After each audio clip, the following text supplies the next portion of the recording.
महर्षि उड़िया बाबा को भी एक उपासक ने प्रश्न किया था कि महाराज जी, मन कैसे रुके? तो उड़िया बाबा ने उत्तर दिया, नियम पालन से।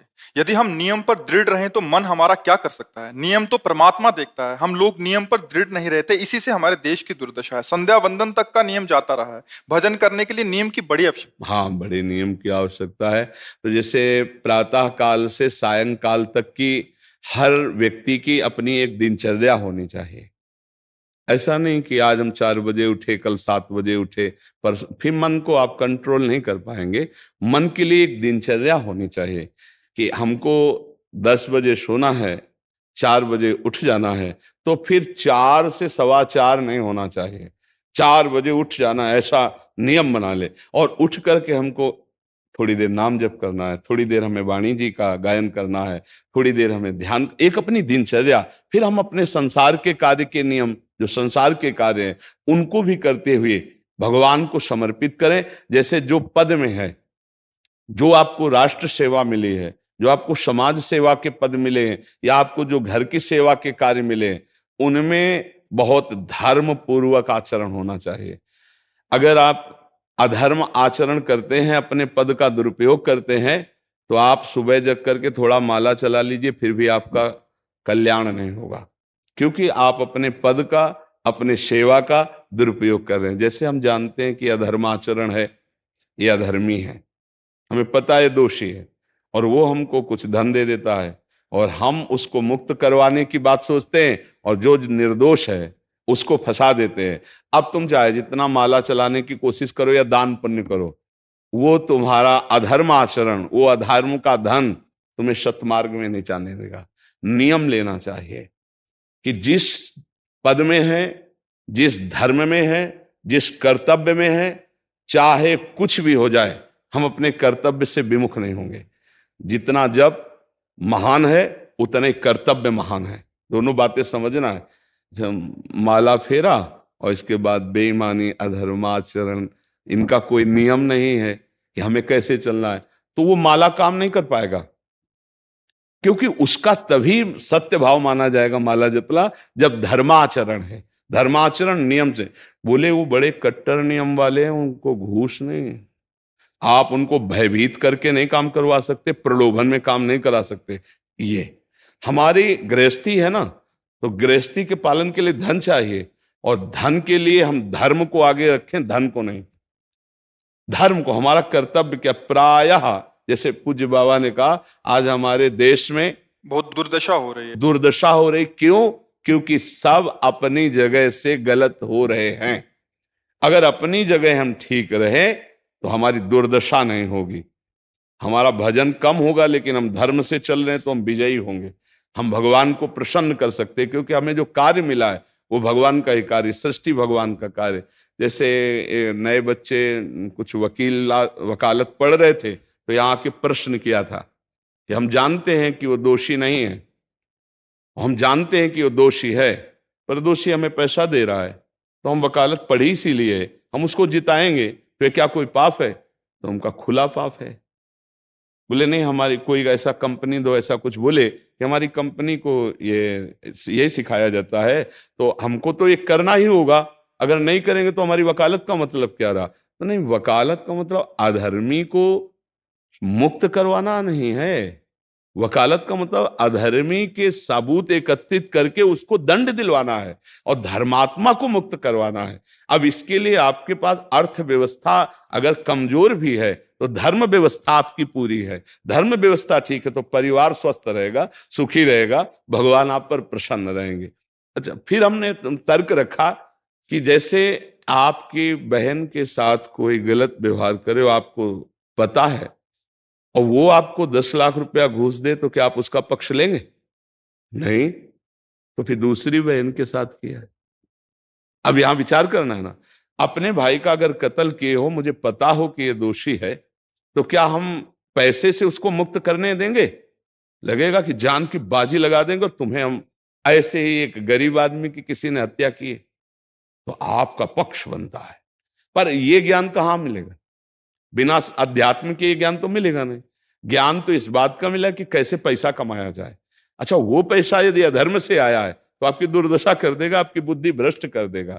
तो जो बाबा कह रहे हैं कि आज हमारे समाज की बड़ी दुर्दशा हो रही, उसका कारण यही है कि हमें अध्यात्म का ज्ञान नहीं, हमें धर्म का ज्ञान नहीं, और बड़ी बड़ी गलतियां हो जाती है। बिल्कुल पता है आदमी निर्दोष है और हम धन के प्रभाव से उसको दंड दे देते हैं। वो दंडा भगवान जब आपको पलट कर देंगे तो आप सह नहीं पाओगे, उसका परिणाम बहुत बुरा होता है। तो इसलिए समाज को चाहिए अपने अपने कर्तव्य का पालन करते हुए एक नियमावली बना ले।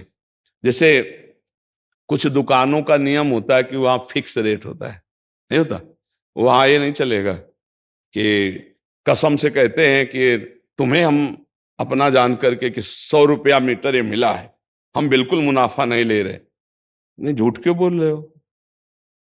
दुकान खोले हो मुनाफा के लिए, झूठ क्यों बोल रहे हो? नहीं लेंगे मुनाफा, हम जितने का लाए हैं उससे मुनाफा लेंगे, पर 120 रुपया मीटर देंगे, कपड़ा बढ़िया है, नाप फिट है, इससे नीचे नहीं उतरेंगे, हमें सफाई देने की जरूरत नहीं है कि हम कसम खाते हैं या ऐसा। हम जानते हो ये बिजली है, दुकान है, नौकर लगे हैं, तो इसका मुनाफा लेने के लिए दुकान खोलें, कोई दान करने के लिए तो नहीं। तो सबको पता है मुनाफा लेगा, लेकिन एक फिक्स दाम, उसे 10-20 रुपया का मुनाफा लेकर के हम उसको बेच रहे हैं। लेकिन झूठ क्यों बोले? बोले झूठ के बिना धंधा नहीं चलता। नहीं, ऐसा नहीं है। अब असत्य बोलोगे तो उससे जो आपको मुनाफा मिलेगा वो आपकी बुद्धि भ्रष्ट करेगा, और सत्य है कि मुनाफा के लिए है वही चीज, और आप एक फिक्स रेट में दे रहे, बढ़िया है।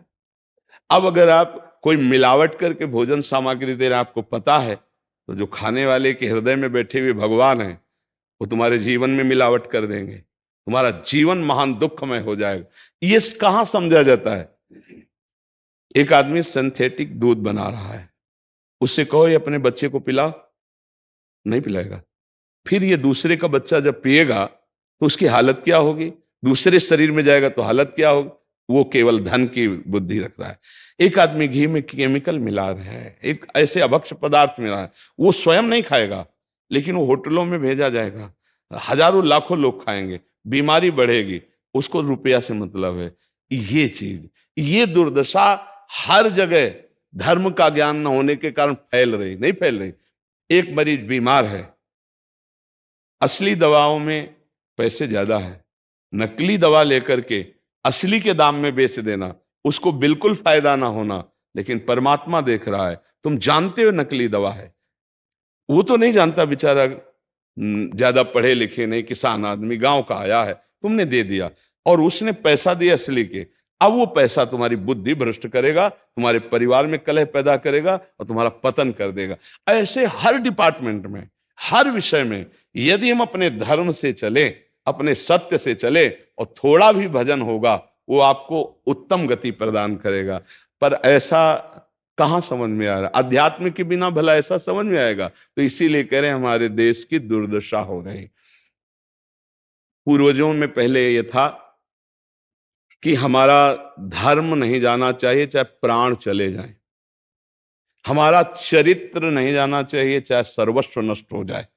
आज इसकी कोई परवाह नहीं, तो उसी से बुद्धि भ्रष्ट हो जाती है, जीवन एक पशुवत आचरण वाला हो जाता है, और वो अपने को बड़ा सुखी समझने लगते हैं कि हमारे पास बड़ा वैभव है। लेकिन प्यारे, उस दिन को याद करो जिस दिन तुम्हारा आखिरी समय होगा, ना तुम्हारा फार्म हाउस जाएगा, ना महल तुम्हारा जाएगा, ना बैंक बैलेंस जाएगा, ना कोई व्यक्ति, और ना ये शरीर। अब तुम्हारे कर्म तुमको भोगवाएंगे। उस समय की कौन याद करता है? अगर उस समय की याद हो तो भय लग जाए कि नहीं नहीं, पाप नहीं करूंगा, क्योंकि जाना है यहां से। अच्छा, कब जाना कुछ पता नहीं, किसी भी समय ट्रांसफर हो सकता है इस शरीर से।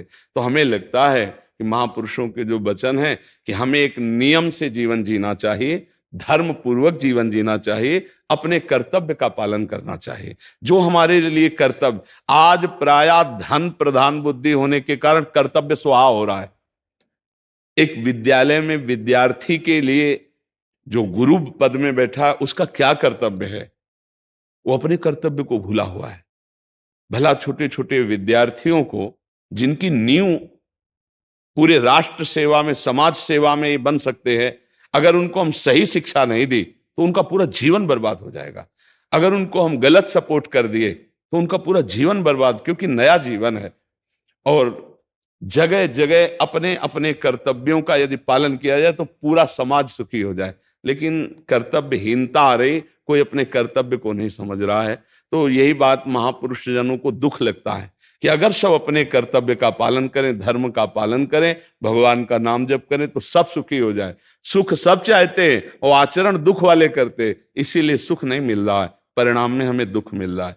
सच्ची मानना, वो रुपया पूरे परिवार में अशांति पैदा कर देगा। और धर्म पूर्वक 100 रुपया लाओगे और 4-5 परिवार के बैठ के नमक रोटी खाओगे, आनंद से सोओगे, बड़ा प्यार रहेगा, भगवान की कृपा रहेगी। पर ये बात समझ में नहीं आती है।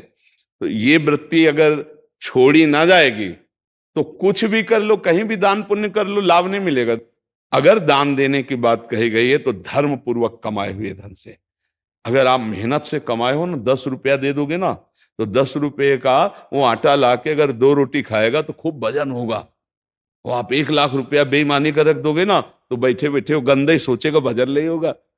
उसका गंदा सोचना और आपका गंदा करना, दोनों मिल करके, उसके कारण भी तो आप बने ना, तो आपका ही पतन हो जाएगा। उसको तो भगवान बचा लेंगे क्योंकि भगवान की शरण में है। तो मुझे लगता है अधर्म के धन से कभी किसी को लाभ नहीं मिलता। तो अपने कर्तव्य का पालन करते हुए यदि नाम जप किया जाए तो बहुत जल्दी हमको लाभ प्राप्त हो जाए। बहुत सुंदर, मतलब ये चर्चा होती है, अगर आप लोग इसको धारण कर लें तो निहाल हो जाएंगे। सच्ची कह रहे, ये जो बातें हैं ये बहुत सुंदर जीवन को पुष्ट करने वाली हैं, पर आप धारण कर लें तो बात है। नहीं नहीं तो जैसे लाभ दिखाई दे रहा 50,000, तो ये बातें भूल जाओगे, ये बातें अच्छी नहीं लगेंगी। हे यार, बहुत बढ़िया काम घर में आएगा, पर हमारी ये बात ध्यान रखना, वो 50,000 घर में अशांति पैदा कर देगा। सच्ची मानना, आप धर्म से चलना, धर्म से चलोगे तो भगवान तुम्हारी रक्षा में रहेंगे। अधर्माचरण, देखो कैसी कैसी घटनाएं होती हैं। बढ़िया कार है, फिल्मी गाना लगाए चल रहे हैं, और वो एक्सीडेंट हुआ, आग लग गई, बाहर निकल ही नहीं पाए, वो अंदर ही जल गए। क्या हुआ? ये करोड़ों रुपए की कार भूंज दिया तुमको अंदर ही बैठाल के, धू धू करके आग लग गई, अंदर जल। ऐसे जलना चाहते हो या भगवान के आनंद में चिंतन करके शरीर छोटे हो फिर दाह संस्कार हो, ऐसे कि सब लोग भगवान के नाम का कीर्तन करते ही जा रहे, फिर आपका अंतिम संस्कार वहां जीवित जल गए? क्या हो सकता है? एक एक पल तुम्हारे कर्म का हिसाब होगा, एक एक सेकंड का।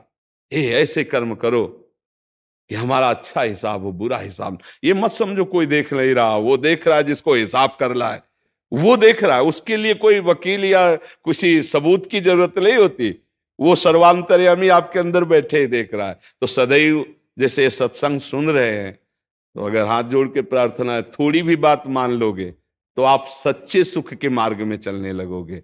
नहीं तो भाई बहुत गंदी हवा चल रही है, माया की बहुत गंदगी ऐसी फैल रही, कलिकाल है ना, कि ये बातें किसी को पसंद नहीं आती। वो बात बताओ कि हम कितना रुपया कमा ले, कैसे कितने भोग भोग ले, और वो अध्यात्म में नहीं है। आपको सच धोखे में मत रहना, अध्यात्म में है। जितना आप धर्म से चलोगे उतना सुखी होगे, और लोक में है जितना धन मिल जाएगा उतना सुखी माना जाएगा। लेकिन वो सुख नहीं है, वो चंद मिनट के लिए हाइलोजन की तरह जलेगा, फ्यूज हो जाएगा। और धर्मात्मा दीपक की तरह जलेगा, पर बहुत काल तक चलता रहेगा। इन बातों का चिंतन कीजिए, खूब नाम जप कीजिए, और भगवान के भरोसे रहिए, गंदे आचरण मत कीजिए।